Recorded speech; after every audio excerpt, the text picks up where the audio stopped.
ভক্তি যখন যুক্তিকে ছাপিয়ে যায় তখনই জন্ম নেয় এমন অন্ধবিশ্বাস। ভারতের বিজনর জেলার এক হনুমান মন্দিরে পথ কুকুরকে তোষক বিছিয়ে বসিয়ে শুরু হয় পূজা অর্চনা। সারিবদ্ধভাবে ভক্তরা কুকুরের পায়ে মাথা ঠেকান, কেউ আবার দানও করেন। ঘটনাটি রীতিমতো নেট দুনিয়ায় তোলপাড় সৃষ্টি করেছে। বিজনরের নন্দপুর গ্রামের ওই কুকুরটি কয়েকদিন ধরে হনুমান মূর্তির চারপাশে ঘুরছিল।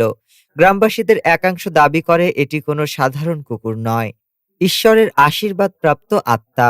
তবে পশু চিকিৎসক ও সচেতন মহল জানায় এই আচরণ অলৌকিক নয়, বরং গুরুতর স্নায়বিক রোগের লক্ষণ। বিশেষজ্ঞদের মতে কুকুরটি ক্যানাইন ভেস্টিবুলার ডিজিজে আক্রান্ত, যার ফলে ভারসাম্য হারিয়ে প্রাণীটি বারবার ঘুরতে থাকে।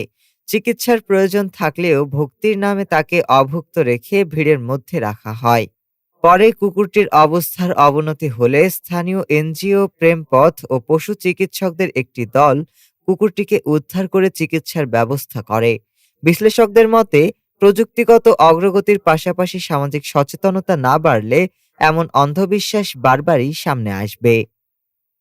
ডেস্ক রিপোর্ট, আজ বার্তা।